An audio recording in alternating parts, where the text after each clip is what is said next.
road and the money's gone. All the games where you played your part from the very start just to come this far. You should know I believe in you. Every race you run, you're my number one. Kick it off now and bring it on.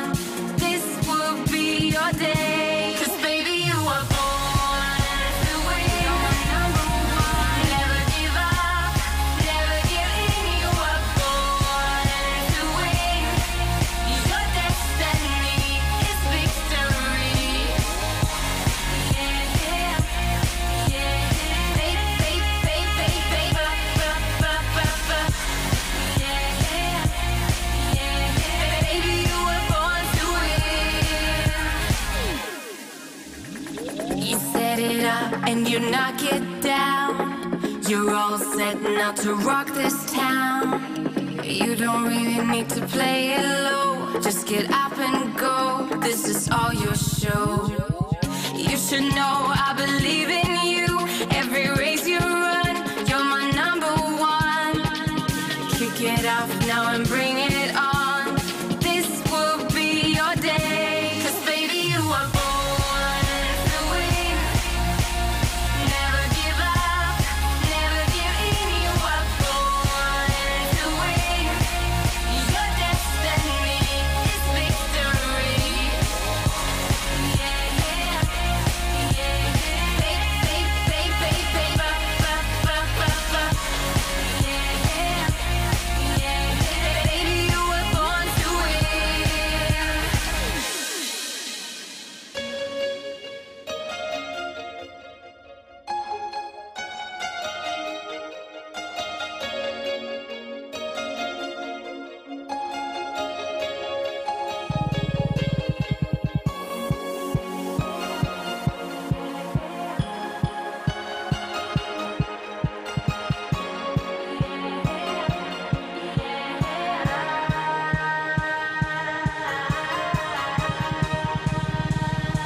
Cause baby, you were born to win.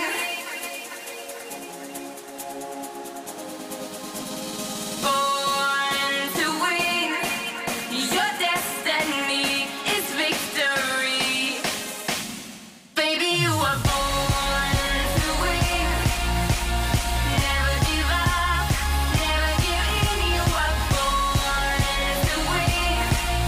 Your destiny is victory. Yeah, yeah, yeah. Baby, baby, baby, yeah, yeah. Baby, you were born to win.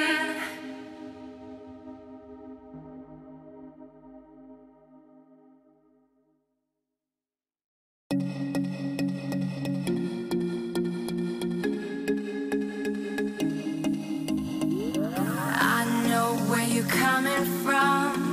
A long road and the money's gone. All the games where you played your part from the very start just to come this far. You should know I believe in you.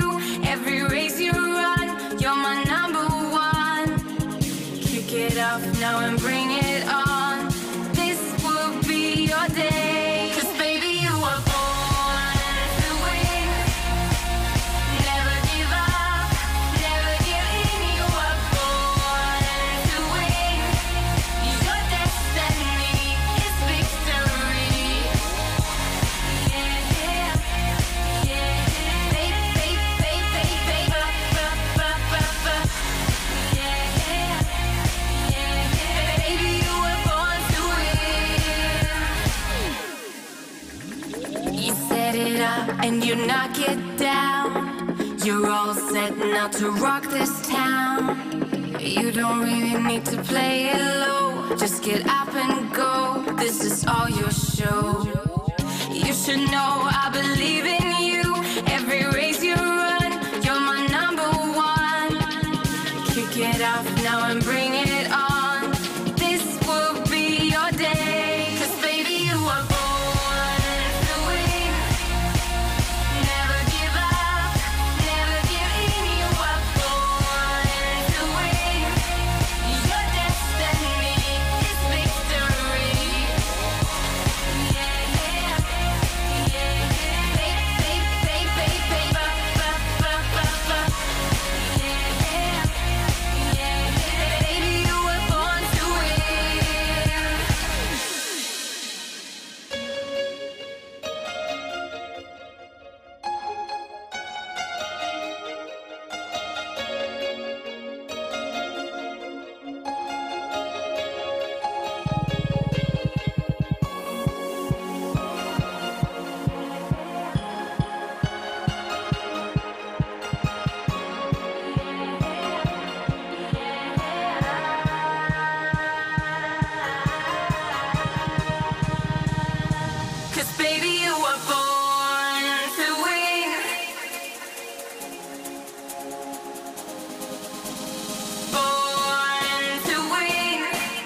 really fun.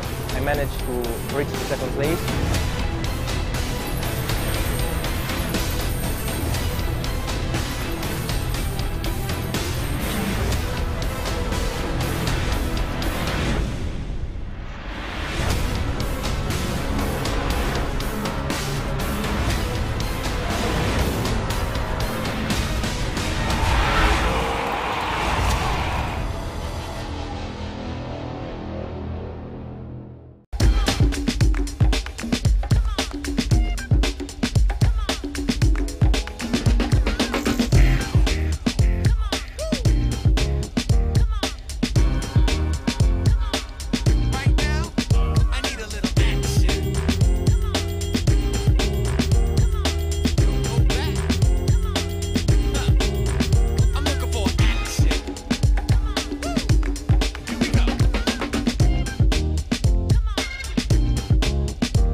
For me, the G1 series is really how racing should be done. It's the best place to race professionally, but still keeping close control over the costs.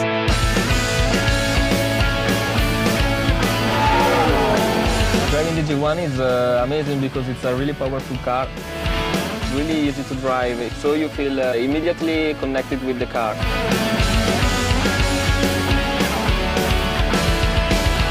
La macchina G1 è una macchina estremamente competitiva, anche messa a confronto con le altre categorie, più veloci di un Formula Renault e di un Formula 4. The braking performance is amazing as well. It's a really good car. I enjoy driving it.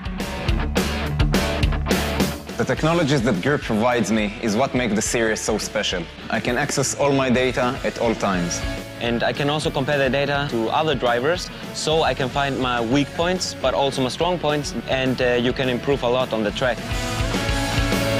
L'altra tecnologia estremamente importante e innovativa è quella relativa alla visibilità, in cui i fan non solo possono seguire la gara live, ma possono seguire il loro pilota preferito grazie ai camera car, grazie alle videocamere che sono installate su ogni vettura. One of the most unique things in the G1 series is the virtual races. For every race, we actually race in the same track with the same drivers. When we get to the track, we can get the best out of it. It's the only series that combines both virtual races and real races in the scoring system. La G1 Series è un campionato estremamente interessante per tutti quei piloti che vogliono passare dal karting alla monoposto.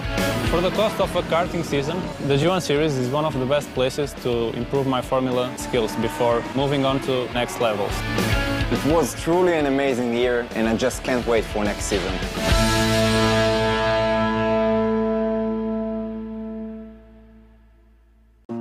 It took 5 days to get client feedback.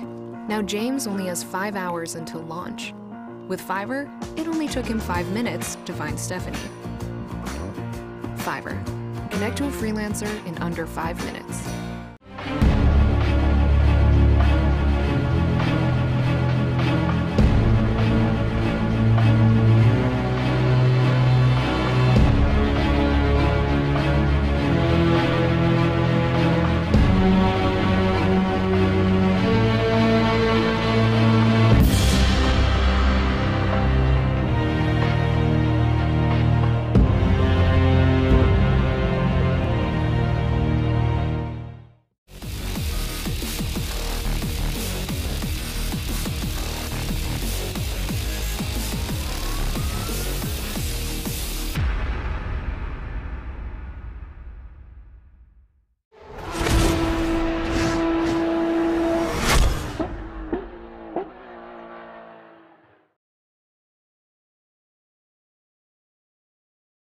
And good evening and welcome for this last round of the Griiip G1 Virtual Series from Griiip G1 in collaboration with us at World Pro Racing. The last round, 6th round here at the Silverstone National Circuit. We're gonna go now. Obviously enough today. Broadcast director Justin Mifsud, commentary we have Jake Sanson and Caitlin Penny, and race direction it's myself and steward George Muscat.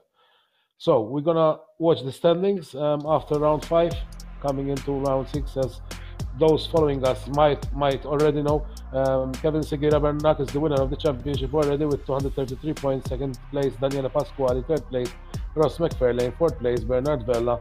Fifth place, Avi Markovic. Sixth place, Daniel Stremer. Seventh place, Kamil Franchak. Eighth place, Dean Vella. Ninth place, William Zerbini. And 10th place, Danilo Smeriglio. You can see today, obviously enough, for the third place, it's still open. Who can claim third place of the championship. So together with us, as I said, Jake Sanson and Caitlin Penny, on to you.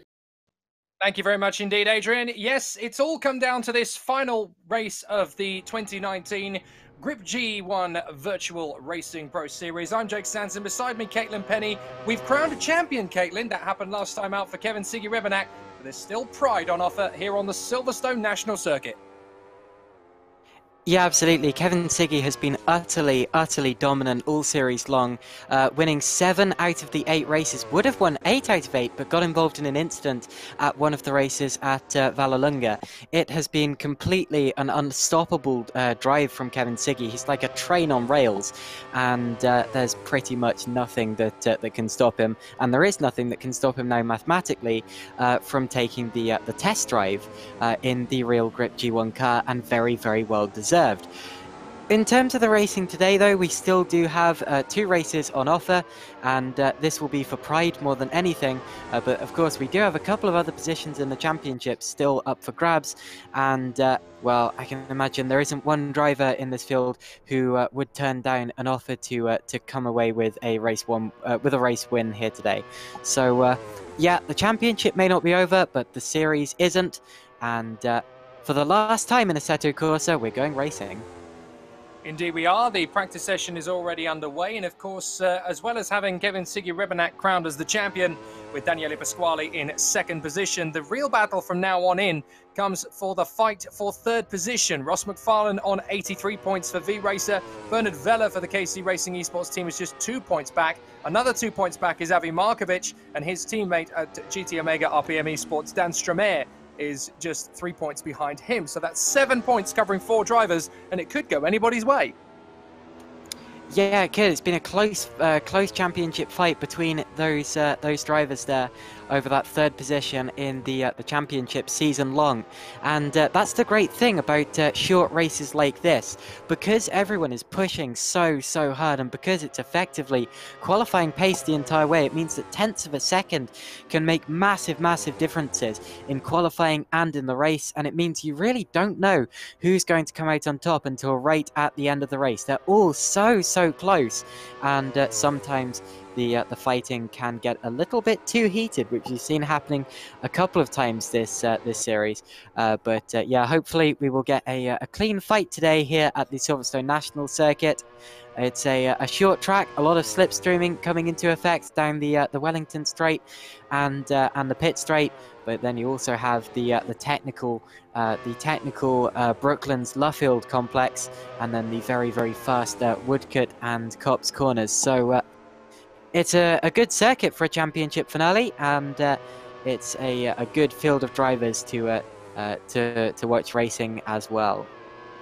As well as having that four-way scrap for third position in the Drivers' Championship, we've actually got a dead heat for 7th in the standings. We're not entirely sure whether Kamil Franchak is going to be part of that. He started the season fairly rapidly, but then obviously as things came awry at the end of Vallelunga, he elected to sit out the remainder of the next 3 races, so whether or not he'll be here for the 6th, we don't know, but he has 63 points in the championship standings, as too does Dean Vella for the GT Omega RPM Esports team, and ROTW Racing's Will Zabini. And I have to say, Will Zabini is out there on track at the moment, pounding in laps with what looks to me, Caitlin, like a new livery for this final round. Yeah, I noticed that just now. It's a very nicely done livery, actually. I always like a racing car with aggressive black, red, and white. It's the classic color scheme for a racing car. You often see it on prototypes, like on the Toyota Gazoo and the Audi R8. But whatever the case, the Williams Zabini livery looking very racy here at Silverstone, as is the rest of the field. In fact, it's been a fantastic season for liveries. You've got the classic GT Omega, red, white, and light blue. They, of course, one of the teams who keep coming back to us here at World Pro Racing and the Griiip G1 series right from the start, which is fantastic to see. And then, of course, we also have Kevin Siggy's dark blue and grey in his Edge Esports car.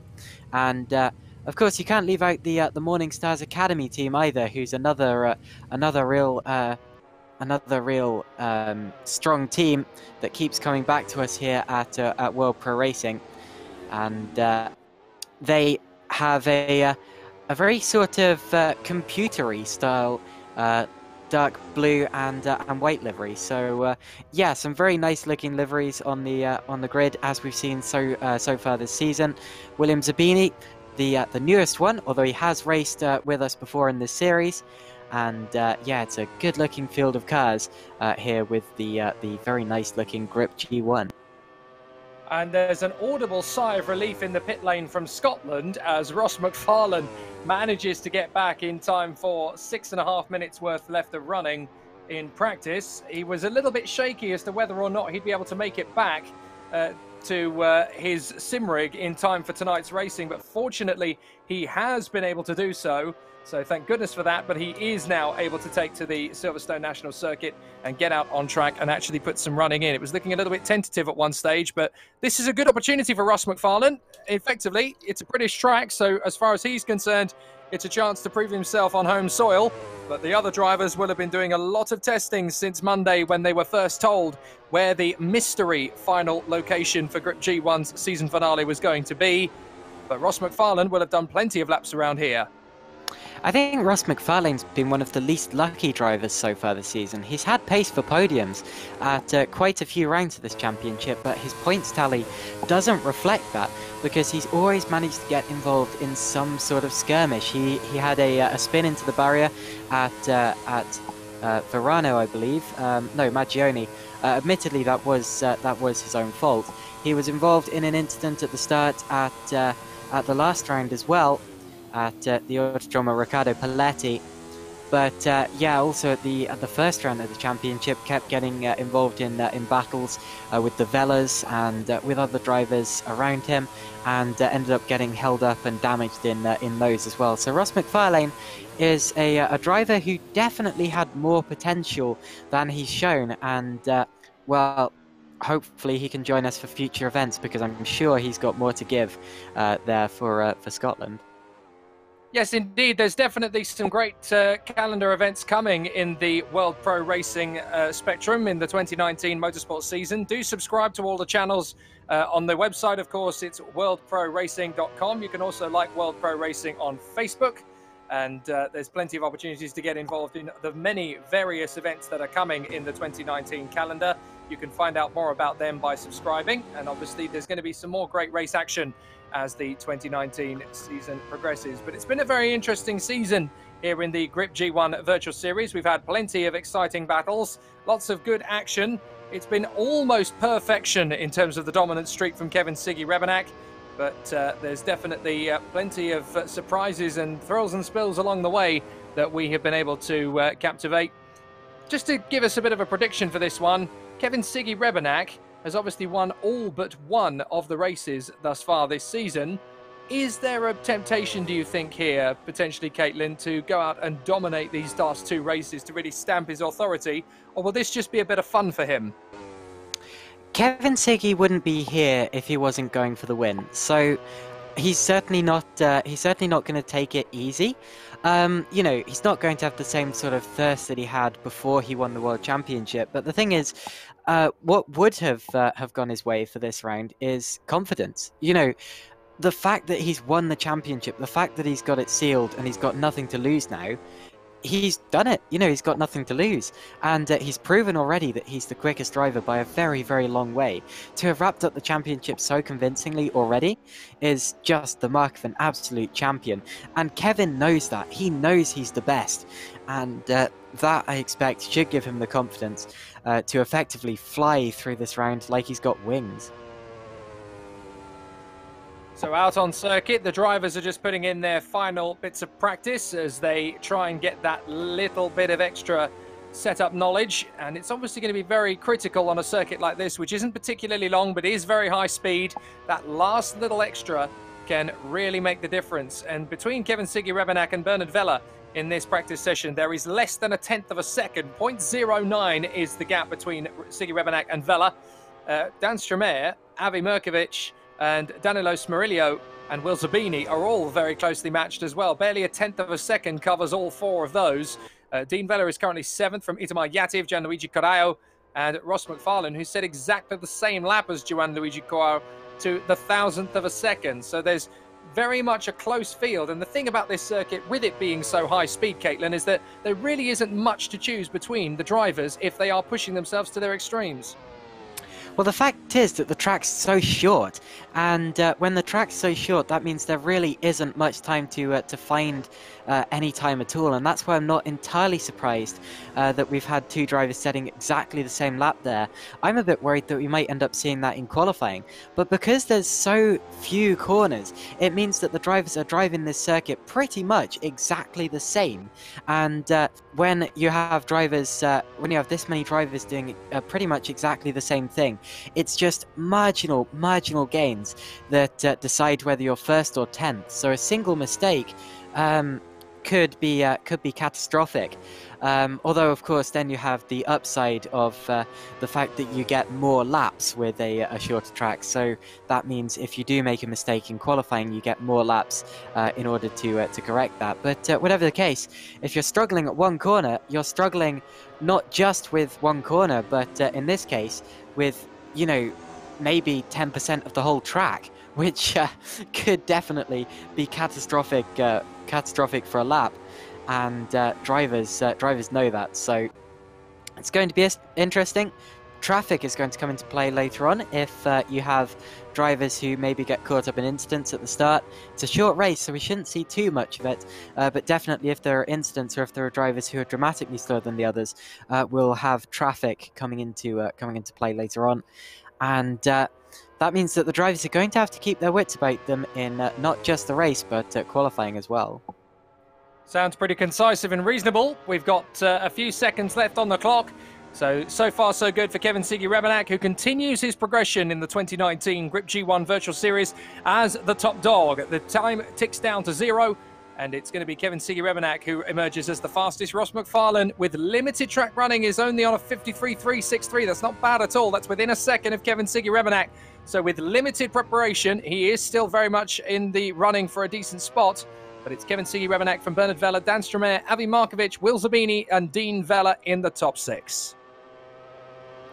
So as we have the checkered flag now on the practice session, the drivers are just completing the laps that they set, and we wait for the start of the official qualifying session. It's going to be a 10-minute qualifying session, so half the length of the 20-minute practice session that we've just seen, and that is about to start in just under 2 minutes. But at the end of the practice session, as you've already said, Jake, it was Kevin Siggy who took the first lap by less than a tenth of a second from Bernard Vella.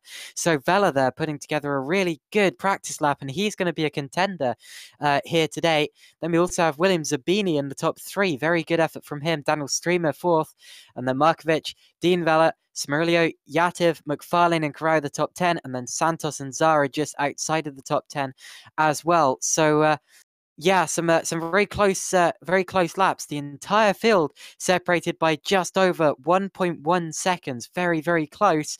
And when we get into qualifying in just a minute and a bit, it's going to be interesting to see who can actually put together the laps they set in practice, who can find even more pace, and who gets caught up in traffic around this very short 52-second lap. Back to you, Jake. So we're obviously going to have a bit of a countdown now to the qualifying session, and it's going to be quite tricky to predict which of the drivers is going to go for that pole position. Obviously, on paper, you have to suggest that it's Kevin Siggy Rebenak, but it is quite close behind, particularly from 3rd down to 7th place. It is very close. A tenth of a second covers 5 drivers. Itamar Yativ and Ross McFarlane are closely matched, but Ross McFarlane will be wanting to find a little bit more time than he was actually able to produce. So it is going to get quite exciting from here on in as the drivers are getting themselves ready for the action. So we will continue to battle away in this first race of the weekend here at Silverstone. 2 races, of course, on the national circuit, but everybody wanting to come out of the blocks straight away for a pole position lap. It is the final round of the 2019 Griiip G1 Virtual Series. The qualifying begins, and everybody is already starting to make their impression out on track. They want to get on with this quickly. So the first driver heading out into the track appears to be Bernard Vella. He is going to be the first car to see the track in anger. And when he starts his lap in just under a minute, I think we should probably ride on board with him so we can see this this very short Silverstone circuit from a driver's eye view. They can only do this for 10 minutes before the order is confirmed, and that means that they have to get a move on. I can't expect we're going to be seeing any drivers dilly-dallying in the pit lane. It's a short qualifying session heading into an equally short race. Now watch Bernard Vella as he goes out and then back in again. Little bit of a twitch on the exit of Woodcote. That was because he was trying to put down the maximum power that he could to shoot him onto this lap. That's why he went wide at the corner to give him a better run onto the lap. Now watch him going through Kopp's corner, the very fast right-hander. The drivers will be going close to 120 miles per hour through that. It's a very, very fast flick. Now we go left at Maggots and right at Beckett on the full circuit. We then go left, and right, or we go right, and left again, sorry. And this time we cut it off and head straight onto the Wellington Straight towards the Brooklands turn. It's a long left-hander. You hit the apex as late as you can. That was slightly early there for Bernard Vella, and then we head into Luffield. Seems Vella taking a double apex approach to it, although very many different lines tend to be employed throughout Luffield Corner. And then we head through Woodcote, flat out to the right, and across the start-finish line to end the lap and start another one. That was a 0.642 from Bernard Vella, the benchmark time, and we wait to see who the first driver to demote him will be. Now, this is going to be interesting because we know that the pole position lap is going to be quite tight. We know that everybody's going to be very, very close to the 52.5s, 52.3s. But who exactly has the edge on this one? Is this Kevin Siggy Rebenak's to command, or will there be a couple of other challenges, do we think? Well, Kevin Siggy is always in command. We've always seen that in the Griiip G1 series, and he's definitely got to be the favourite coming into this session. If you're a betting person, which I'm not, you can't really go wrong with Kevin Siggy. But yeah, in terms of the other cars, you know, you can never count out a challenge from another driver if they can maybe get ahead of Siggy at the start or possibly even out-qualify him. And then, of course, if Siggy makes a mistake or gets caught up in traffic or something, you may have other drivers coming to effect. Of course, we've seen from practice, the second fastest driver in practice was actually Bernard Vella, who just set the first flying lap in the session as well. Very, very quicker than... seems like every other driver bar Siggy, and the only one within a tenth of a second from Siggy. So I'd say if you're looking at a challenger for Siggy, Bernard Vella has to be your man. In fact, if you look at the order now, Vella holds his position at the top of the order. Siggy has just set his first flying lap, which is a 52.652. That's slower than Vella's lap, so it's Vella first at the minute, and he goes quicker again, so Vella improves his lap time again with a 52.590. Bernard Vella may well be on for pole position here. Yeah, there's not much in this at all, is there, as Bernard Vella puts in a blinding lap. Kevin Siggy Rebenak is trying his best to replicate it. He hasn't quite been able to get to the same sort of speed in the first sector. That's where he seems to be the weakest. Bernard Vella is particularly fast in that first split, and that is where he's gaining a lot of his time as Kevin Siggy Rebenak comes across the line. Is this going to be good enough to go ahead? No, it is not, and he remains on that 52.652 of a best lap. He is going quicker now in the first split. He's inside his best time. Will Zabini in third position is looking pretty strong at the moment as well as Bernard Vella pits in. Kevin Siggy Rebenak trying to find the fastest first sector of them all, and he is inside his time at the moment. Cutting away from that quickly, I think Dean Vella's about to find a couple of tenths of a second. That's a big improvement for him, and is just about going to miss out on 7th place. He's going to go 8th for now. There he goes, but he doesn't need to find much more time to demote Ross McFarlane, who's not having the best of qualifying sessions so far. And now we are halfway through this qualifying session as of right now. There we go. And it's still Bernard Vella leading us from Kevin Siggy, then Zabini, Smurillo, and Streamer, the top 5. Kevin Siggy sets a good first sector, but loses out in the second sector again. Siggy still not finding any time. His last 2 laps have been slower than his best, and Siggy really needs to get a move on here if he's going to take yet another pole position.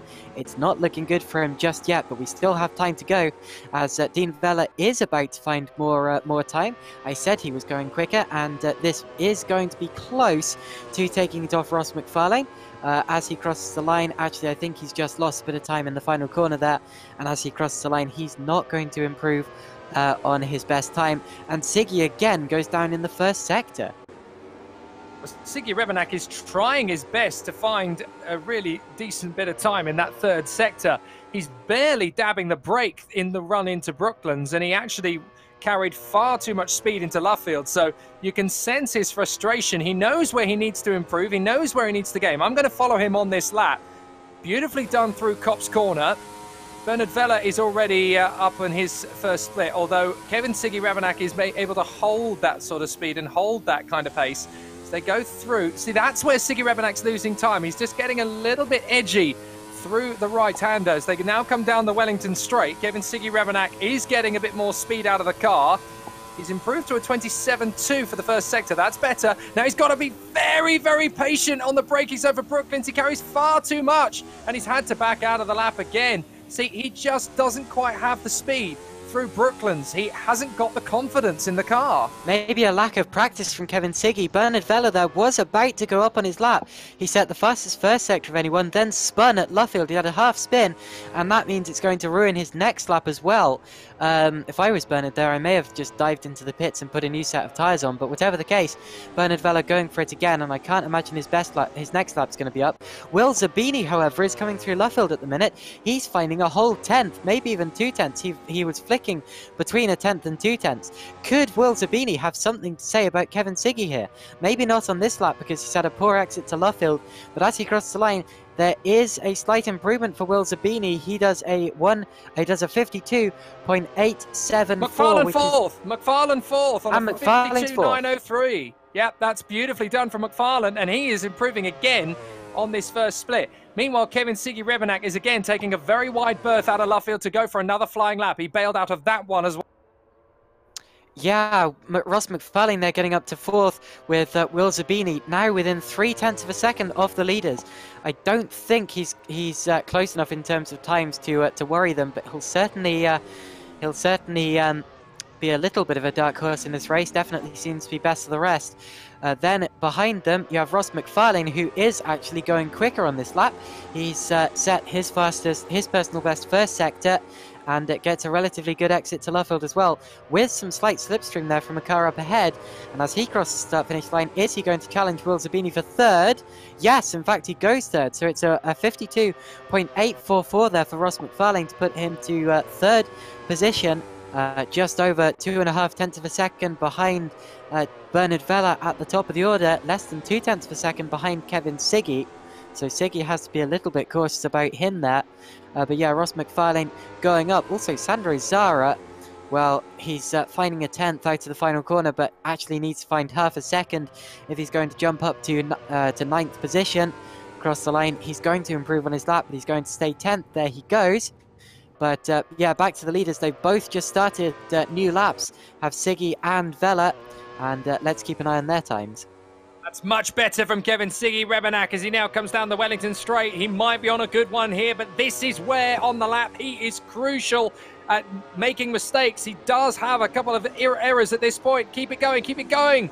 Oh, again, he just misses it. You see, he's desperately trying to carry as much speed as is humanly possible in the car through that left-hander at Brooklands, but the car just doesn't want to grip as he comes through. Whether he's gone a little bit aggressive in terms of the strategy, whether he's set the car up more for race than he has for quali, it just doesn't seem to be good enough to get that inside line for pole position. He's on his last attempt now. He's got to really find it on this lap, otherwise he's not going to find it. Will Zabini and Ross McFarlane have settled for their positions on the second row, with Danilo Smerillo still trying to displace them. Itamar Yativ's not going to go better than 6th. Dean Vella was on another potentially fast lap this time around. Avi Markovic and Sandro Zara have both bailed out. The time has run down to 0, so it's now time to bring them into the checkered flag. But both Vella and Kevin Siggy Rebenak are on faster laps. Bernard Vella has that consistent 52.5 pace. Is Kevin Siggy Rebenak going to hold it? This time he's got a better lap out of it, but he's hesitant into Luffield. He needs to carry the speed, and he's lost it! Oh dear. Well, Bernard Vella is going to hold the pole position then. What a shame, Caitlin. That was looking like it could have been on. Is it just me, or does Kevin Siggy look nervous here today? You very rarely see mistakes like this from Siggy, but we were seeing mistake after mistake after mistake every single lap, and it's cost him a pole position. We know he was capable of more because he went almost a 10th of a second up in practice, so we know he was capable of more. It's just that the nerves are getting the better of him, and whatever the case, Kevin Siggy missed out on pole position. Bernard Vella has taken it, followed by Siggy 2nd, and then McFarlane, Zabini, Smerillo, Yativ, Streamer, Dean Vella, Markovic, Zara, Santos and Carrao, but the entire field is separated by less than a second. That's amazing. That's absolutely astonishing. It shows you just how competitive it is, and that gets us ready for race number 1 with Bernard Vella drawing first blood to Siggy Rebenak. So we're going for a short commercial break, and we'll be back with you very, very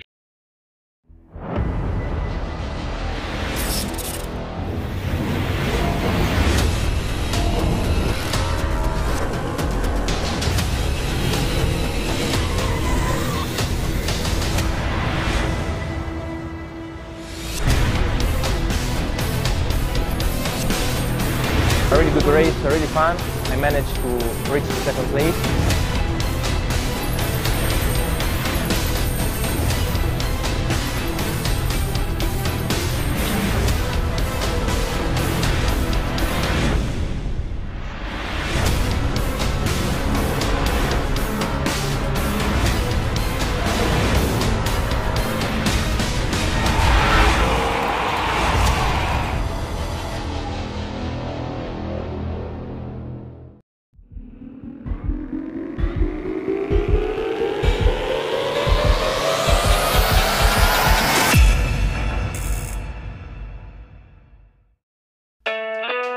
For me, the G1 series is really how racing should be done. It's the best place to race professionally, but still keeping close control over the costs.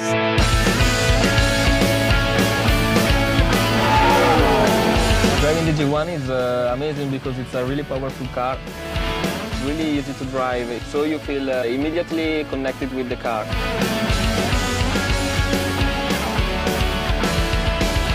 La macchina G1 è una macchina estremamente competitiva, anche messa a confronto con le altre categorie, più veloci di un Formula Renault e di un Formula 4. The braking performance is amazing as well. It's a really good car. I enjoy driving it. The technologies that Griiip provides me is what makes the series so special. I can access all my data at all times. And I can also compare the data to other drivers, so I can find my weak points, but also my strong points, and you can improve a lot on the track. L'altra tecnologia estremamente importante e innovativa è quella relativa alla visibilità, in cui i fan non solo possono seguire la gara live, ma possono seguire il loro pilota preferito grazie ai camera car, grazie alle videocamere che sono installate su ogni vettura. One of the most unique things in the G1 series is the virtual races. For every race, we actually race in the same track with the same drivers. When we get to the track, we can get the best out of it. It's the only series that combines both virtual races and real races in the scoring system. La G1 Series è un campionato estremamente interessante per tutti quei piloti che vogliono passare dal karting alla monoposto. For the cost of a karting season, the G1 Series is one of the best places to improve my formula skills before moving on to next levels. It was truly an amazing year and I just can't wait for next season.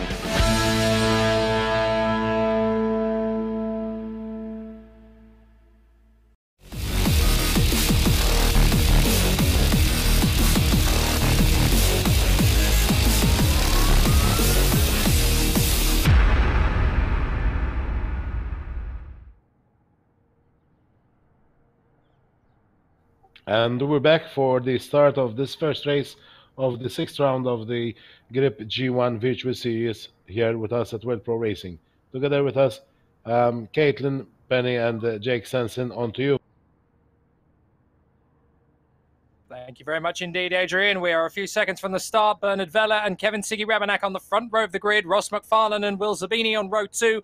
From Danilo Smerillo and Itamar Yativ. From Dan Stromae and Dean Vella. Avi Markovic and Sandro Zara. From Miguel Santos and Gianluigi Coraio. It's going to be an interesting final round of the championship here at Silverstone. Kevin Siggy Rebenak has won all but one of the races so far this season. But Bernard Vella has drawn first blood in qualifying. Pride is at stake here for the new champion and the man who will take to the actual Griiip G1 race car at Verano, but he wants to finish on a high. Plus, there is a four-way battle for the third position spot in the championship, so there is so much to play for as the drivers are getting themselves ready for the off here. The lights come on and we're ready to go racing at Silverstone. Who will blink first? Will it be Vella or will it be Siggy Rebenak? Let's race at Silverstone. Cracking start as the drivers get themselves underway straight away off the bit. It's going to be an amazing start from Bernard Vella, but he is not going to beat Kevin Siggy Rebenak to the first corner. It's a fantastic start from the man who is the new champion, but Bernard Vella is immediately coming straight back at him. He wants to take the position away earnestly, and he is going to try and do so as they come onto the Wellington Straight for the first time. But what a sensational start from the new champion.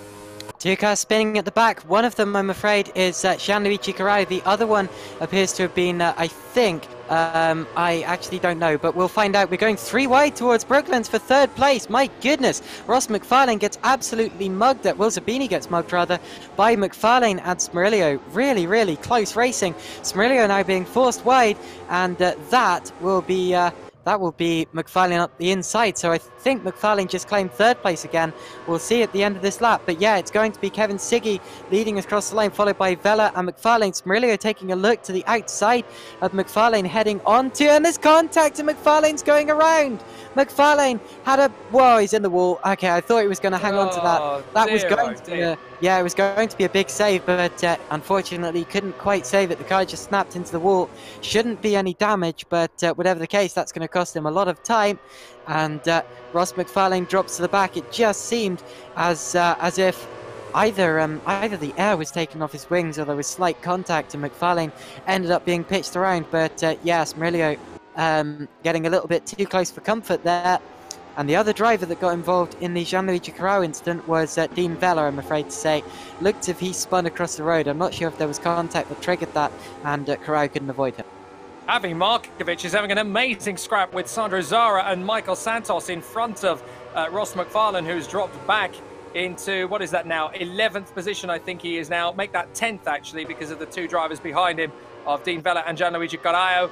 But Kevin Siggy-Revenack leads the way from Bernard Vella. Vella is not quite able to stay with him. That sort of backs up the claim that maybe he wasn't setting up the car with the qualifying session in mind. He was thinking more about the race. Itamar Yativ in third place in front of Danilo Smerillo. Smerillo is going to want to make a push at him here. Will Zabini's got Dan Stromae on his tail, but Smerillo will want to try and make a go into the inside line of Brooklands. He bails out of the move as Itamar Yativ holds the line very comfortably. Yeah, Smerillo actually cutting across the inside curb there. He's so eager to get on the back of Itamar Yativ. He has to be careful not to do that too much, because otherwise the automatic race steward may pick that up, and also our stewards may have a look at it if he does it too much. But whatever the case, at the end of that lap, it's still Itamar Yativ in third place out of Danilo Smerillo. McFarlane appears to have jumped back up to 8th, so he's made up a couple of positions on that lap. But yeah, the closest duo seem to still be Yativ and Smerillo over that third place there as they head through Beckett's, and Yativ gets slightly over the curb there. That's going to give Smerillo the best run onto the Wellington straight, and here he comes in the slipstream. Takes a look to the outside a little bit early, but whatever the case, tries to run it around the outside. He's trying to force Yativ into a mistake, I should expect, and go for the switchback. This place you can pull switchbacks because of the nature of the double apex Luffield corner, and Yativ gets very, very slow on the exit, and it seems they're side by side on the exit, with Smerillo getting a much better exit, and Danilo Smerillo retakes third position ahead of Itamar Yativ, who tries to stick with him through Copse but has to back out of it. Yes, Smerillo wanted to make sure he had plenty of space to give to Itamar Yativ without just chopping across the nose. Elsewhere, Ross McFarlane has moved up to 7th place as Michael Santos has dropped to the back of the field in a battle with Gianluigi Corrao now, so he must have had an off somewhere. So it's Siggy, Vella, Smerillo, Yativ, Zabini, Stromae, McFarlane and Zara in front of Avi Markovic and Dean Vella. And then, of course, we've got those two battling, Gianluigi Corrao and Michael Santos. Oh, we very nearly went 3 wide down into Brooklands there, with Yativ fending off Zabini, fending off Streamer, and indeed they were very much accordion affecting up, if that's a word, into the Brooklands corner. Concertinaing, that's more like it. But whatever the case, Zabini definitely looking all over the back of Yativ's car. He tried. Whoa, that was close there as they went across the finish line. It was almost took like his nose off. Yeah, it was almost like Yativ brake checked him, but I'm not sure that actually was what happened. But yeah, whatever the case, they were getting very close there. Zabini had a little look at Yativ when Yativ got passed by Smerillo and couldn't quite make anything out of it. But as we're heading down the back straight, though, let's see how close they get this time around, considering they were right on each other a lap ago. Well, this is, of course, the last chart. Oh, up the inside, Zabini has a look at Itamar Yativ. Not going to make the move. I was going to say this is the last chance, of course, in the early part of 2019 to watch the Griiip G1 Virtual Series with the season finale, because, of course, the next event in the Griiip G1 calendar is, of course, the full championship, the real series for the cars. But then, of course, we also have to talk, Caitlin, about the virtual race for the pro drivers, which means you'll get to see a very similar sort of spectacle, but the drivers you see out there then will be the likes of Davide Dallara, Beckel Nar, Jaron Stern, Miguel Matos, Davide Vittori. They will go battling in these very same virtual racing cars. Yeah, that will be on the 14th of April. The 14th of April, it's going to be the first official round of the championship, as the championship this year will be a combined sim racing and real racing effort. One of the first, I think the first time times that has ever been used in the world of racing. So an innovative championship format, and one I'm very, very much looking forward to seeing. It should make the championship very, very interesting and less predictable than it otherwise would be. And the battle, of course, is going to be. Oh yes, carry on. Do tell us, Andrew. Yeah, sure. There is also another interesting driver doing the G1 series this year, the real series, and obviously also the virtual one, who is Enzo Bonito. Ooh! Oh my goodness! Now Enzo Benito is a name you should know from sim racing.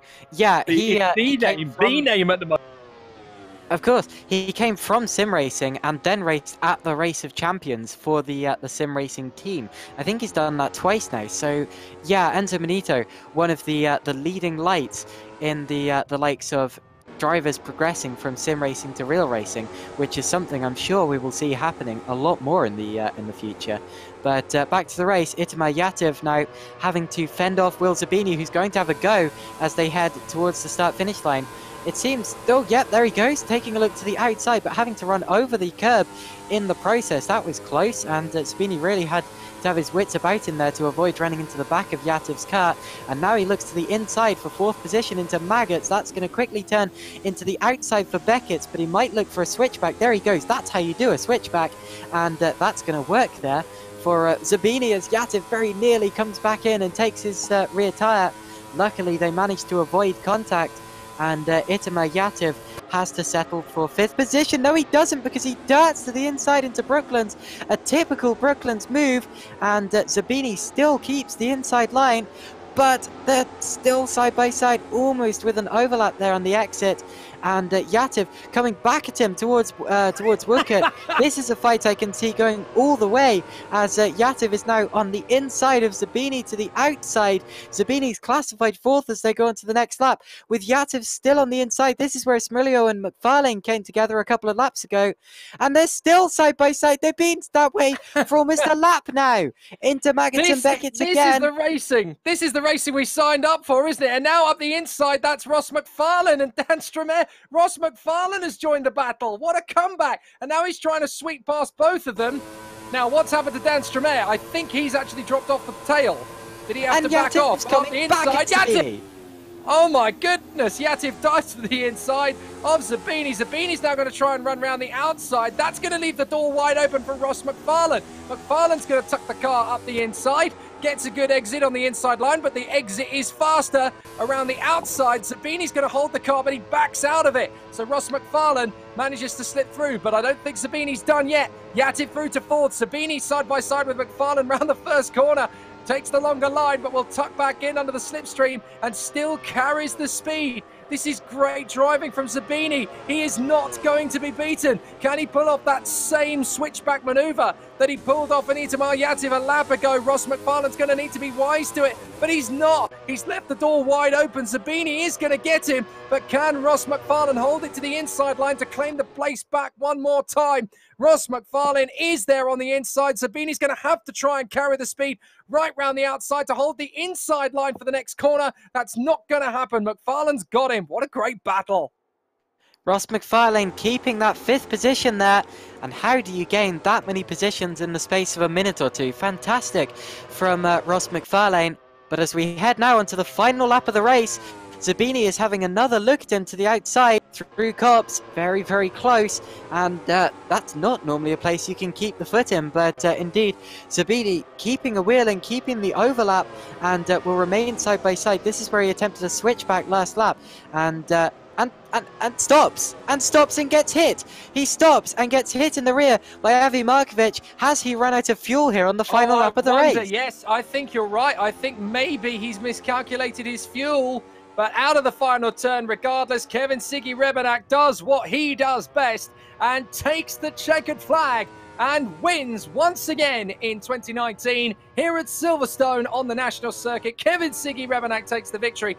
Great try from Bernard Vella to be 2nd, and Danilo Smirillo comes home in 3rd with Itamar Yativ 4th in front of Ross McFarlane, but a very disappointed Will Zabini out of the race on the final lap as Avi Markovic takes 6th place away. And then Sandro Zara, Dan Stromae and Dean Vella are almost neck and neck as they come home across the line. And it's going to be Gianluigi Corrao who comes home in 10th in front of Michael Santos, with just Will Zabini failing to finish. Disappointment doesn't even begin to cut it for Will Zabini. But Kevin Siggy Rebenak, Vella and Smirillo in the top 3, completely upstaged, Caitlin, by the battle behind them from Yativ, McFarlane and Markovic, with Zabini in the mix as well. That was absolutely heroic stuff. I should point out, though, brilliant drive from Kevin Siggy. It's not easy to win a win a race by 5.3 seconds in 10 minutes. That's actually really, really impressive. That means he was pulling out half a second every minute, which is, just an astonishing performance from Kevin Siggy, of the likes we've seen him do pretty much all the way throughout this season. Bernard Vella did well to hang on for second place, but yeah, what a fight we had for third all the way back to the back of the pack. Fantastic, and just a shame that William Zabini, who was taking a swipe at a top 5 finish, ended up scoring only a 12th place and a DNF after, we assume, running out of fuel on the final lap of the race. So there is now just one race left of the 2019 Griiip G1 Virtual Series before we get into the serious business of the combined real and virtual championships kicking off on the 14th of April. And that is going to be basically Kevin Siggy Rebenak's race to lose. He wants to get himself into the battle once again, but it will be very exciting to see who takes the final race of the season.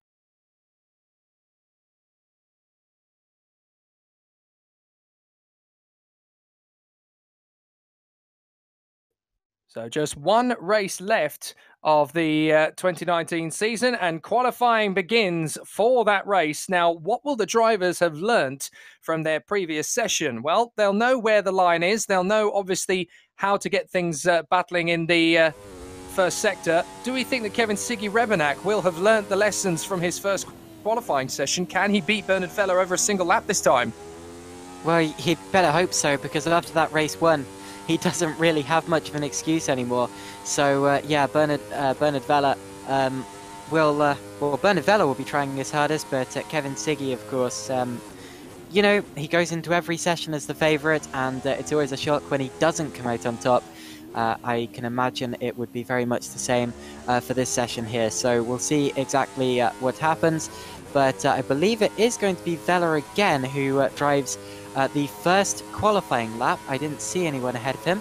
So Bernard Vella about to start the very first. No, it's actually going to be Danilo Smerillo. So Smerillo starts the lap and heads through Copse. Runs it slightly wide over the curb on the exit, but that's okay. Now into the left again at Maggots. The Maggots and Beckett sector very much defines the Silverstone circuit, but we cut out the majority of that for this the national layout of the circuit, used mainly for club races and touring car races like the British Touring Car Championship. Now into the Brooklands Luffield section. Brooklands, my favourite corner on the circuit, and also a really good one for overtaking. Now Luffield, it's one of the longest hairpins you will ever come across, as well as being one of the tightest despite its long nature. And now we head through Woodcote to end the lap, and the first time for Bernard Vella, it looks as if it's going to be a relatively good one, and it's a... I was talking about Danilo Smerillo, sorry. It was a 53.059 for Smerillo, who immediately gets beaten by Bernard Vella with a 52.711. Well, Kevin Siggy Rebenak is on the verge of doing something that, well, the last time I saw it was basically in last year's FIA World Rallycross Championship when Johan Kristoffersson won 11 of the 12 rounds of the championship. Kevin Siggy Rebenak's not far away from doing just that. The person who beat Johan Kristoffersson in that one round last year. A bit of trivia for you: Sebastian Loeb, just the one. always the master of the sideways shuffle. But Kevin Siggy Rebenak's thorn in his side this year from the perfect score. Well, you could argue it's Arvi Markovic who won the race, but more actually, it's the argument is easier for Daniele Pasquale, who fought with him at that now infamous moment at that third round of the championship at Vallelunga. But now it's unfortunately Kevin Siggy Rebenak's opportunity to dominate out on his own, with Daniele Pasquale no longer interested in keeping his second position in the Drivers' Championship. He might just hang on to it. I'm trying to do the maths because Ross McFarlane did make his way back to the top 5. There is still a vague chance that Pasquale could just lose that second place in the Drivers' Championship, but it's very unlikely. So just 6.5 minutes to go in the session. I'll take your word for it with the maths there, because I haven't been keeping on top of it at all. So thanks for keeping on top of that. But whatever the case, Kevin Siggy setting a personal best time in the first sector here. Only two sectors on this course, so it's split in two.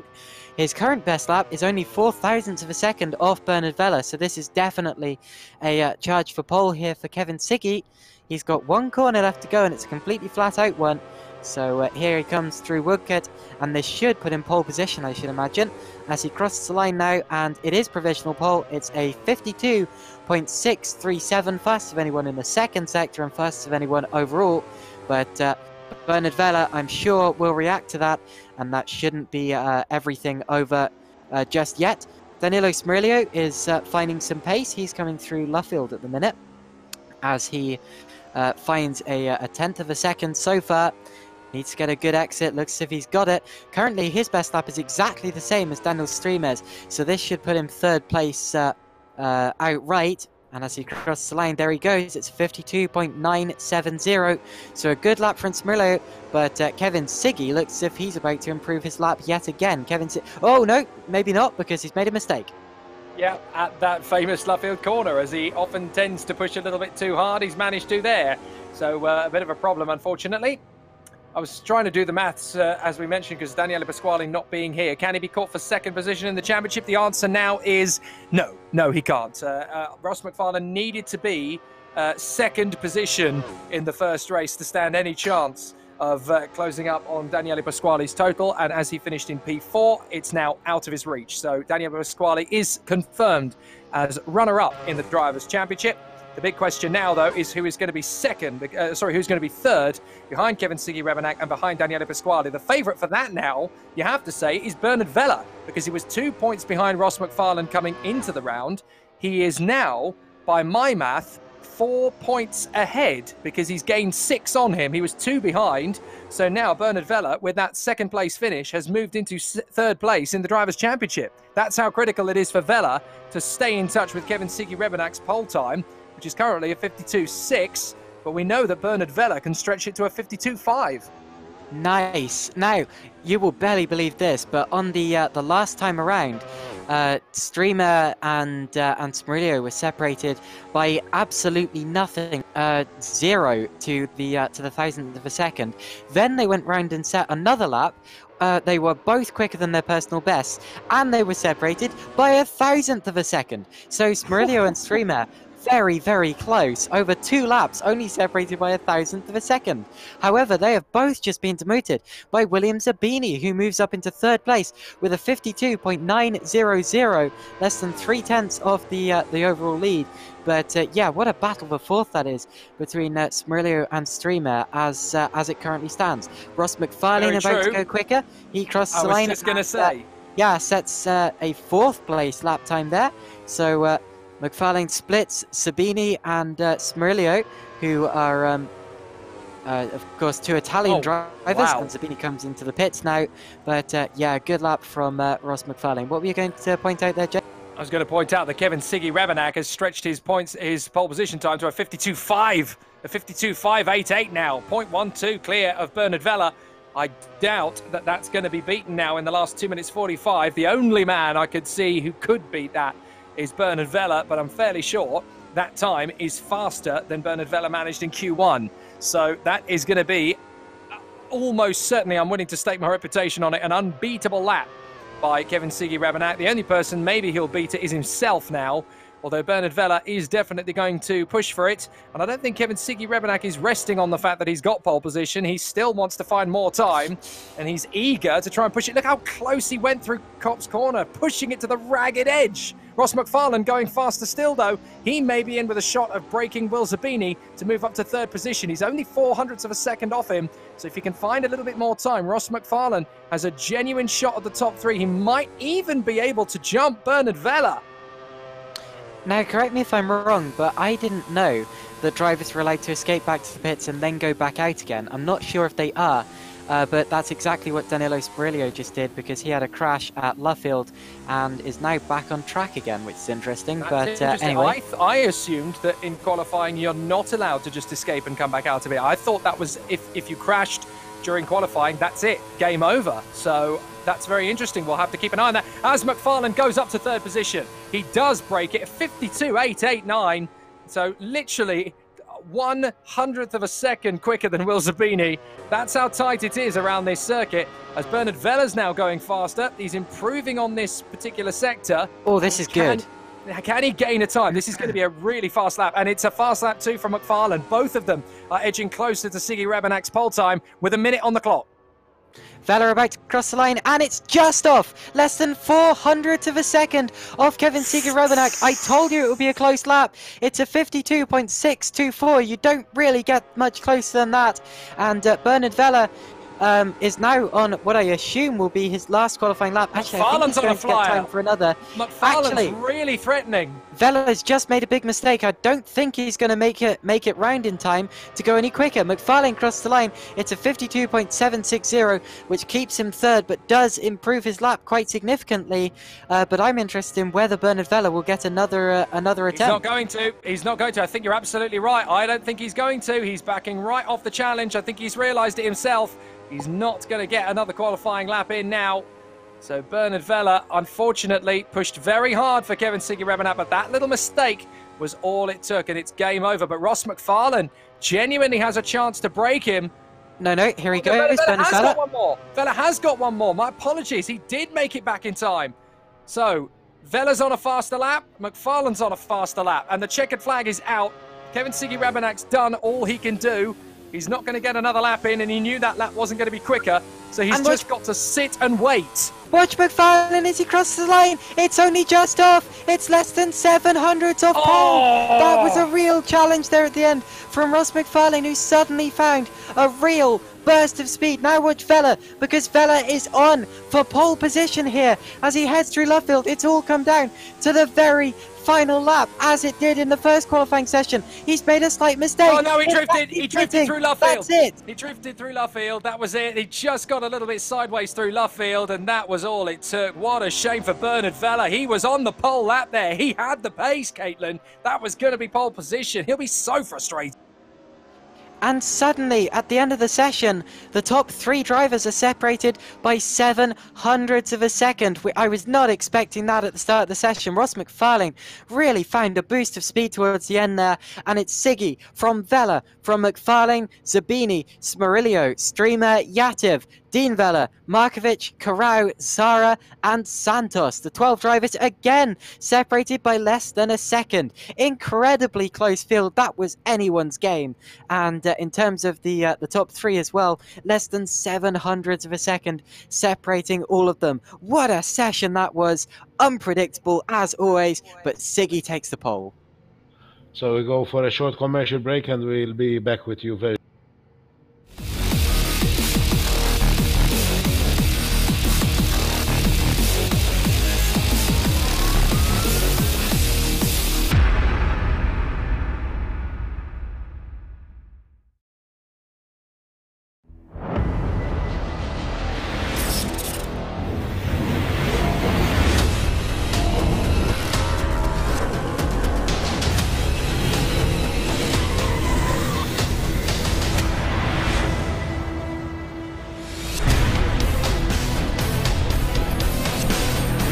A really good race, really fun.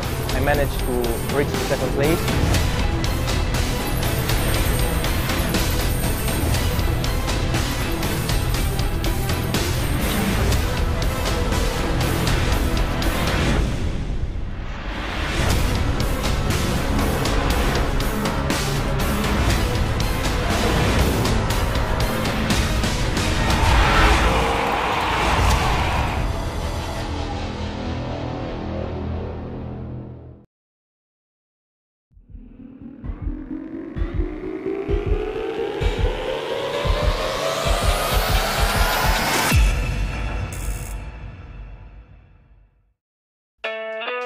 For me, the G1 series is really how racing should be done. It's the best place to race professionally, but still keeping close control over the costs.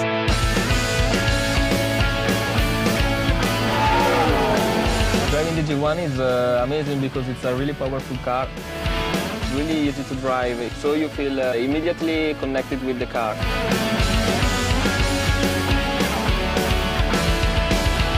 macchina G1 è una macchina estremamente competitiva, anche messa a confronto con le altre categorie, più veloci di un Formula Renault e di un Formula 4. The braking performance is amazing as well. It's a really good car. I enjoy driving it.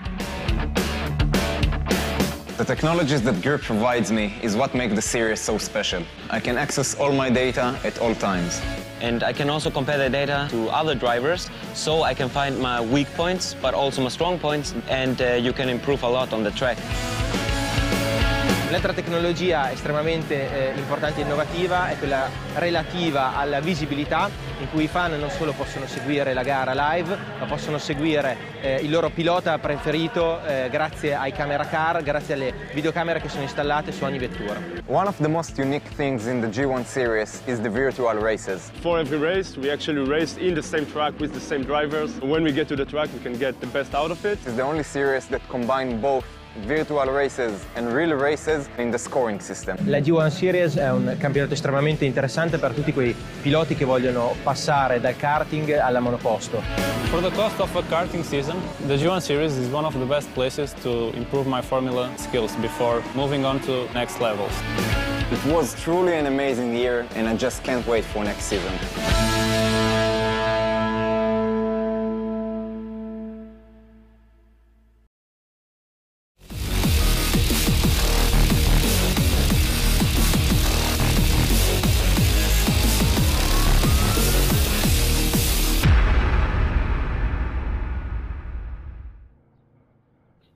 And we're back for the start of this second race of the final round and final race of this championship, G1 Griiip Virtual Championship, together with us at World Pro Racing.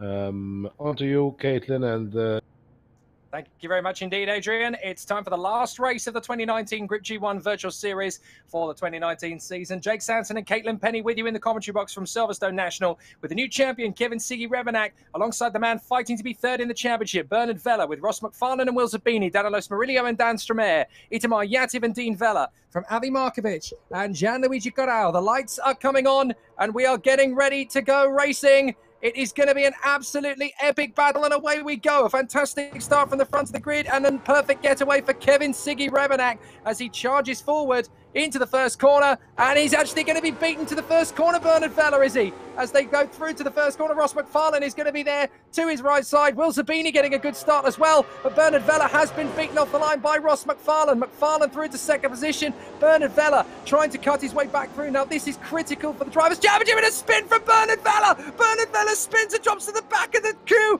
That means that surely Ross McFarlane is going to seal third in the Drivers' Championship.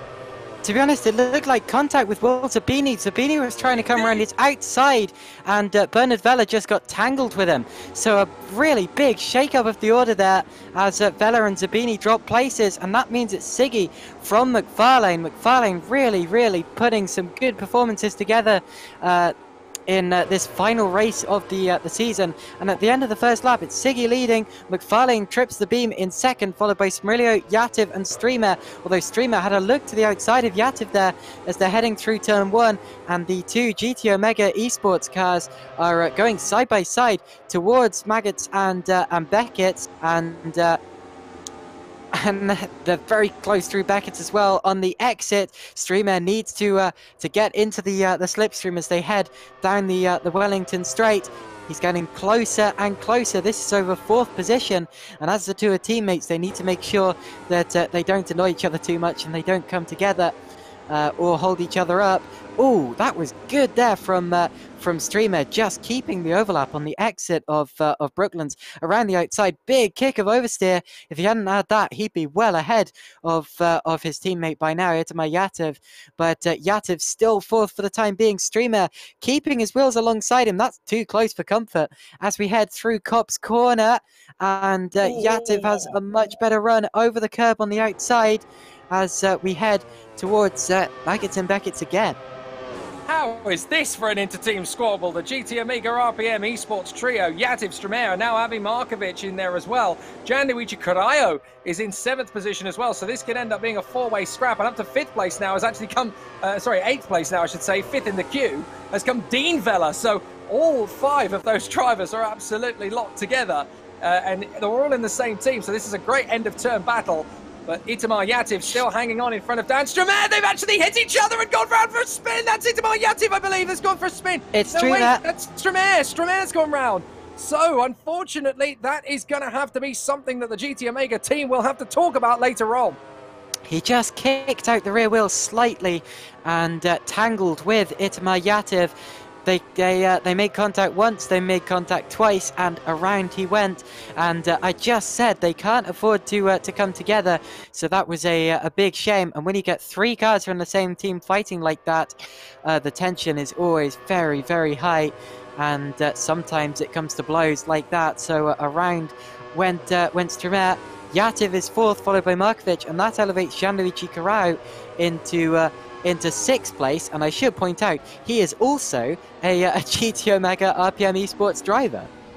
Well, now Bernard Veller's battling away with Dan Strumere. Strumere's not giving Bernard Veller any room, and this is a disaster for Bernard Veller because he needs to get himself into the points to stand any chance at all of pipping Ross McFarlane to 3rd position in the Drivers' Championship. After race 1, he's actually now ahead of him, but now we're in race 2. Ross McFarlane is on course for 18 points.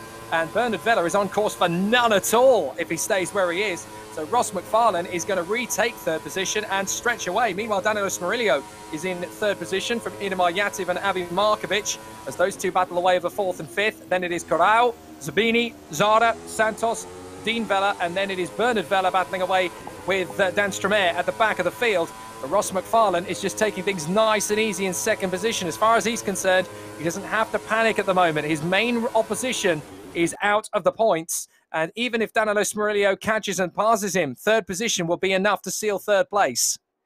Markovic there took a look at the inside of Yativ. They ran side by side all the way through Luffield. Clearly no team orders in the GT RPM Omega Esports team, as now he gets it up the inside, and that was close. But yeah, great to see teammates fighting as hard as this. Gianluigi Carrao only just behind them as well, and ready to get involved if he can. Markovic getting very close to Yativ through Beckett's there, and needs to get back in the slipstream as Yativ there runs 2 wheels over the grass. That's not going to give him the best run onto the Wellington Straight. Now into Brooklands, and oh my goodness, did very well to turn out of that one. He saw that they were going to make contact, and great avoiding action there for Avi Markovic, despite the fact he's lost position.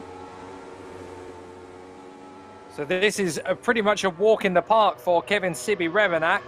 But Ross McFarlane still hanging on in front of Danilo Smerillo. Well, I say hanging on, he's actually stretching out the advantage. He's much quicker in the 1st split, faster again in the 2nd. But it's Yativ versus Markovic. It's the RPM Esports freight train that continues to upstage the leader. Zabini's in the wall. That's a shame. Oh, that's a shame. Yeah, Zabini has unfortunately gone off at Copse Corner and has dropped down behind the likes of Santos, Zara and Bernard Veller. In fact, Bernard Veller's now having a go at Sandro Zara and got a bit of a nudge there from, I think that must have been... Dean who Veller. Was that?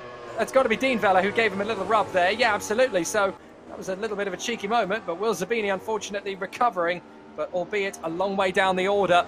So it's Sigi Rebenak from McFarlane and Smerillo, Yativ and Markovic. Gianluigi Carrao is going to get a top 6 finish here just by keeping the thing on the island. But there's still a 3-car, 4th position battle between the GT Omega RPM Esports drivers as Markovic tries again to go on the inside of Itamar Yativ. Yativ hangs on. These two are going to be teammates in another championship, don't forget, as well as this one. So they're obviously learning by playing out there. There's nothing at stake, really, in terms of championship credentials now. They just want to go out there and have fun. Onto the Wellington Straight again. This is where Markovic keeps taking looks and can't quite get past Itamar Yativ because of the nature of the next 2 corners. If you're in the inside for one, you're on the outside for the other. And Markovic hasn't quite been able to get round him yet. This time, well, there's more contact. And there's 3 cars involved. All 3 GT RPM Omega Esports cars get involved there as Markovic, well, it looks as if he just ran wide for Luffield, straight into the trajectory of Yativ's car. They locked wheels, around went Yativ, and Carrao couldn't avoid them, so all 3 of that team's cars involved in that one. Of course, the other one, Dean Vella, was involved in an incident earlier on and is now fighting with Sandro Zara. But yeah, what a shame there for that squad. Well, they do say that if you run too closely together, these things can end in tears. But for Kevin Siggy Rebenak, it's just cruise control up front, isn't it? He's not pushing hard at all. He's only 2.2 seconds ahead of Ross McFarlane compared to the 5-second gap he built up in race 1 over Bernard Vella. But this is not bad at all for McFarlane. Second place will seal third place in the Drivers' Championship. Smurillo third from Yativ, Corral and Markovic. Santos and Vella in 7th and 8th from Sandro Zara and Dean Vella now in the pits, we are told, with Dan Stromae having already pulled into the pit lane. And then Will Zabini is in 11th place. I think Dan Stromae is actually out of the race officially. And Sandro Zara is out there in 10th place. But Dean Vella has pulled the car into the pits, as has his teammate Dan Stromae. There could be some words from the team at the end of this one. But Kevin Siggy Rebenak is not far from starting his last lap. And again, the GT RPM and Mega Esports cars go side by side. Corral and Markovic, this is. Look for Markovic with the red airbox and Corral with the pink one. And it's going to be Markovic on the outside again, having to take avoiding action as he turns in and finds his teammate on the inside of Brooklands. That's exactly what happened earlier on. Takes a look on the exit of Luffield, but no room there as they put the power down and head onto another lap. This will be the penultimate lap of the race for them. And again, more slipstreaming, and Markovic is on the inside for Kops, and Corral will have to give him room there because he was fully alongside heading towards the apex. So Markovic takes 5th position there off Gianluigi Corral. Luckily, a lot cleaner than we saw before. They've swapped places as they head again onto the Wellington Straight for some more slipstreaming action. So now the battle between Kevin Siggy Rebenak and Ross McFarlane is going to have just one final lap. But there's only 2.5 seconds between them as they battle away. Danilo Smurillo is comfortable in 3rd position. Itamar Yativ has now pulled out a bit of a gap. Markovic did well to hold on to that there. The Corral-Markovic battle, yeah, came together again. So more contact between the GT RPM and Mega Esports cars. I hate having to say that over and over again. But whatever the case, they came together again, and Markovic did very well to hang on to it. If they're not careful here, they might end up giving up more places. But whatever the case, we are on the final lap of the race, heading into the final sector now. Kevin Siggy has dominated this race, as he has done this entire championship. He's won, well, if he wins this one, which he will do in just one more corner, he will have won 11 out of 12 races in this season. Domination for Kevin Siggy, and he heads through the final corner now. I'm going to hand it over to Jake Sanson to sign off the championship. What a performance from Kevin Siggy Rebenak in 2019. He has won his 11th race out of 12 in the Griiip G1 Virtual Series. A clean sweep of victories, very nearly, but he will take the Virtual Series for 2019 in Griiip G1 and the test drive at Verano that goes with it. Congratulations to Kevin Siggy Rebenak. With 2nd place, Ross McFarlane confirms himself as 3rd in the drivers' standings behind Daniele Pasquale. Danilo Smurillo picks up a podium in 3rd place from Itamar Yativ in 4th. Gianluigi Corral is 5th in front of Avi Markovic, with Bernard Vella, Michael Santos, Will Zabini struggling home to 9th, and the last point scorer of the 2019 season is Sandro Zara, after the teammates Dean Vella and Dan Stromae retired earlier on in the race. But donuts aplenty from Kevin Siggy Rebenak. The donuts are on him as he celebrates in fine style here at Silverstone, and he will get to sample the real deal from the Griiip G1 at Varano in Italy at the Autodromo Riccardo Pelletti. It's going to be an amazing opportunity for him to step into a real racing car with its absolutely sensational Aprilia Supersport engine that will be absolutely incredible to play with, and that will take him hopefully one step closer to becoming a semi-professional racing driver. A fantastic result and a brilliant end to the season from the World Pro Racing fraternity. We hope you guys have enjoyed it at home. It's been absolutely amazing through the course of the 6 weekends we've had, and it's the start of great things to come. Do keep up to date with all of the action on World Pro Racing's website, of course, as there'll be more news at worldproracing.com. But a fantastic end to the Griiip G1 Virtual Series for 2019. A sensational finish from Caitlin Penny and Jake Sanson here at the Silverstone National Raceway. We hope you have enjoyed it and you'll want to get back on the game very, very quickly indeed for the future championships. We'll see you next time. Back over to Adrian Figallo in the studio. Yeah, thank you. And actually, we're going to go for some interviews now with the top 3 drivers from both.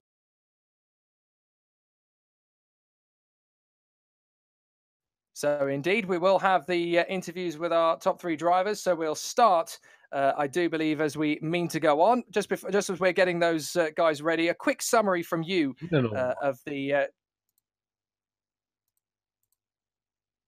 my apologies. We had a slight difficulty there. My apologies. But now we are joined in the room by our new champion.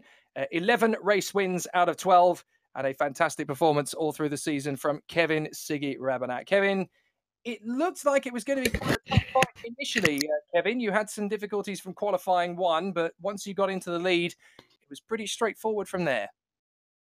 Yeah, true. I don't know what I was doing in the first qualifying. I was a bit slow. I'm not sure what was happening. I think the tires weren't really up to temperature, and I was just a bit sloppy. So that was a disappointment, to be honest, for myself. But then I knew that in the race start I would have been very strong, and then I just had to get through to pace and just keep it consistent to the end. So obviously now we come to this point in the championship with 11 races won out of 12, and now you are preparing to sample the real car. How excited are you to get behind the Aprilia-powered Griiip G1?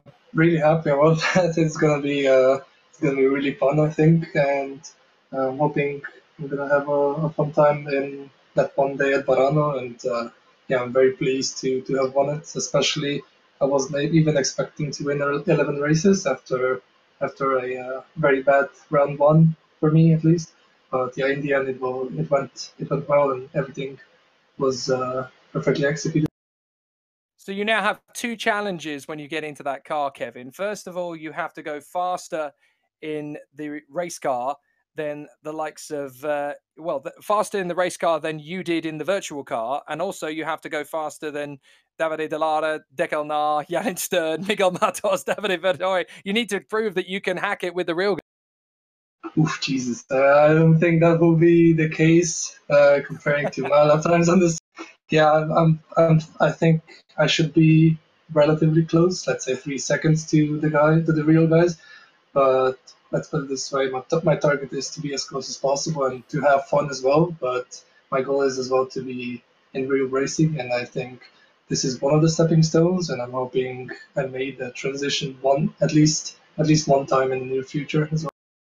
Fantastic. Well, we hope it leads to big things. Congratulations, Kevin Siggy Rabanat, Griiip G1 Virtual Series Champion 2019. Well done. Thank you. So to our man in second position in the final race of the season, and with it, of course, sealing 3rd position in the Drivers' Championship, Ross McFarlane. Ross, race 1 was a tricky one because obviously things were difficult in terms of pre-race prep, but getting things together, it all just about came good in the end. Yeah, was very late to the pits. I think there was a traffic jam on the way there. You know, the truck got stopped. And yeah, I didn't have an awful lot of time to get out on track, but it's a fairly simple track, and by this point we're all familiar with the car, so you can kind of judge where you're going to be. And yeah, got out on qualifying, felt like the car was okay. I did not get the best start off the line, and that's probably what came back to bite me. And then I was involved in another incident through the first corner, which set me back and gave me some damage, but I think I fought back just enough to give me a chance. So obviously the real fight with you today was between yourself and Bernard Vella. You were both very closely matched over 1 lap, but obviously you had a difficulty in race 1, he had a difficulty in race 2. Do you think that the way it's played out has been as good as you can expect? Yeah, I think we've had our difficulties throughout the season as well. It's kind of a parallel. This race meeting was very similar to what's happened. You know, one of us has had a bad race, one of us has been taken out at some point when we've been in a solid position, and it's been a bit to and fro with the points. I've always just been slightly ahead. But yeah, in race one, when I went down to about 10th position, I really thought, wow, that might be it for me. But I'm not sure who he tangled with in the second race. But yeah, it just meant I had to finish. Just cruised it round, made sure the tires didn't go into the red, you know. And yeah, I got to say congrats to Bernard because we were really on the pace towards the end of the season, and it was a good battle with him. So congrats to him as well for a fantastic season. Well done, Ryan. Third position in the 2019 Griiip G1 Virtual Series. Well done, mate. So with a second place in race 2, the man who came second place in race 1 should have a say next. That is Bernard Vella. Bernard, you have already caused a little bit of an upset in first qualifying, pipping Kevin Siggy Rebenak to the pole position. That must have felt pretty satisfying. Yeah, it was great to take pole position. I knew that Kevin didn't put in the perfect lap. For me, I only maybe had half a tenth, so it was pretty perfect. There wasn't much room for improvement in that lap, so I'm pretty happy with it.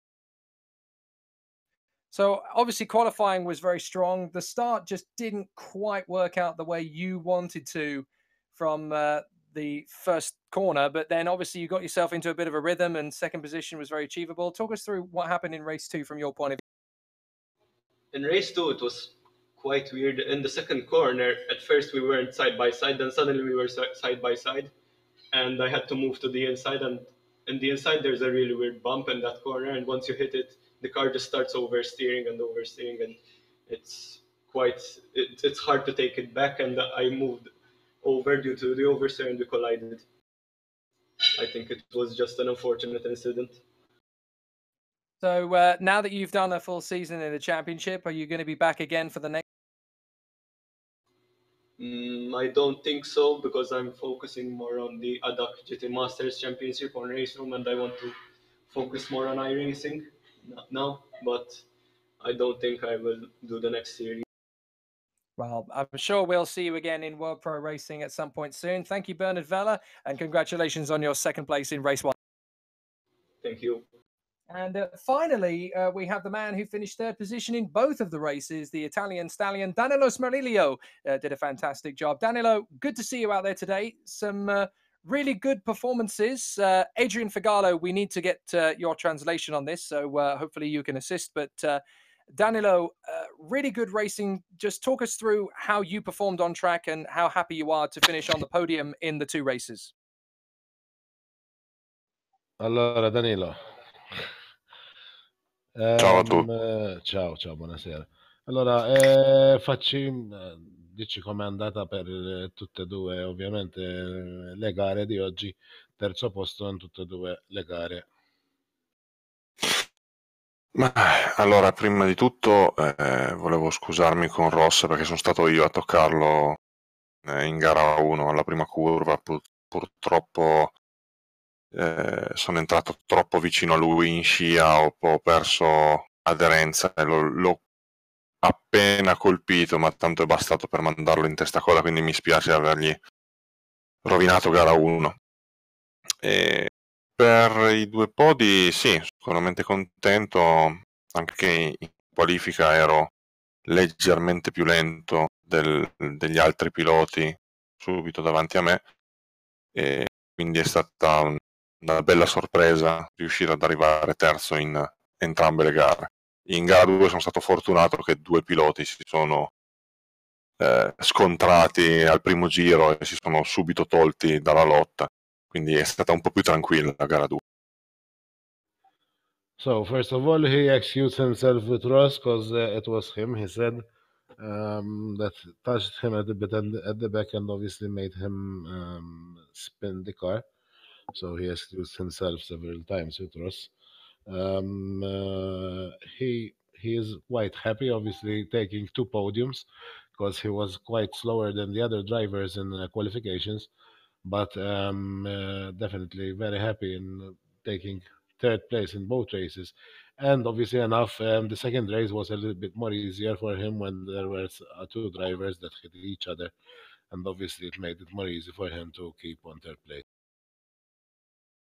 Fantastici. Grazie mille, Danilo, and congratulations. Grazie. So, a fantastic end to a fantastic season, and we're really looking forward to the next one. I'm sure you're all going to be joining us as well. We have plenty more to do in the World Pro Racing Sim Racing Leagues. Do join us, and of course, keep up to date with the Griiip G1 Actual Racing Series, and of course, the combined Virtual and Real World Series race, which will take place on the 14th of April. From Caitlin Penny and from myself, Jake Sanson, it's been a great privilege sharing the commentary box over the course of the 2019 Griiip G1 Virtual Series, and we'll be back in action next time at World Pro Racing. Thanks for watching. Over to Adrian. Thanks, Jake. Thanks, Caitlin, for obviously enough this championship.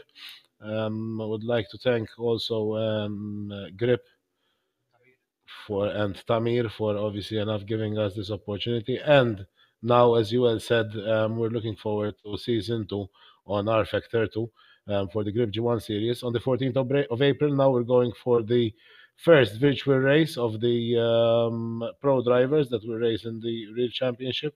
So keep on following us, and definitely, as Jake said, keep on following us because we have a couple of new partnerships that obviously will lead to some new championships, which will be launched very, very soon. The new championships will be kicking off in April. Actually, I think we have already 3 planned championships and the 4th one coming soon. So thanks for watching. Thanks for being with us. Thanks, Justin, our broadcast director. Thanks once again, Jake and Caitlin, for great commentary. And big well done to Kevin Siggy and all the drivers that took part in this championship. Keep on following us. Have a nice evening, and see you soon.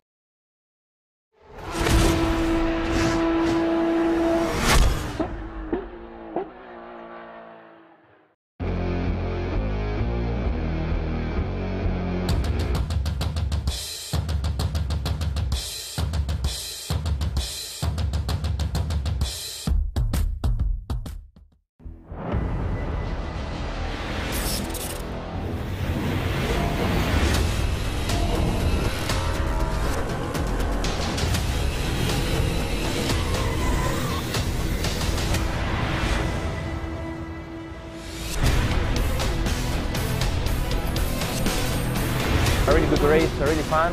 I managed to reach the 2nd place.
For me, the G1 series is really how racing should be done. It's the best place to race professionally, but still keeping close control over the costs.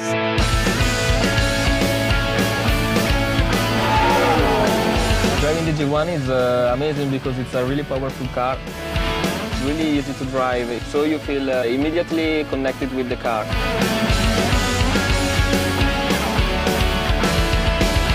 La macchina G1 è una macchina estremamente competitiva, anche messa a confronto con le altre categorie, più veloci di un Formula Renault e di un Formula 4. The braking performance is amazing as well. It's a really good car. I enjoy driving it. The technologies that Griiip provides me is what makes the series so special. I can access all my data at all times. And I can also compare the data to other drivers, so I can find my weak points, but also my strong points, and you can improve a lot on the track. L'altra tecnologia estremamente importante e innovativa è quella relativa alla visibilità, in cui i fan non solo possono seguire la gara live, ma possono seguire il loro pilota preferito grazie ai camera car, grazie alle videocamere che sono installate su ogni vettura. One of the most unique things in the G1 series is the virtual races. For every race, we actually race in the same track with the same drivers. When we get to the track, we can get the best out of it. It's the only series that combines both virtual races and real races in the scoring system. La G1 Series è un campionato estremamente interessante per tutti quei piloti che vogliono passare dal karting alla monoposto. For the cost of a karting season, the G1 Series is one of the best places to improve my formula skills before moving on to next levels. It was truly an amazing year and I just can't wait for next season.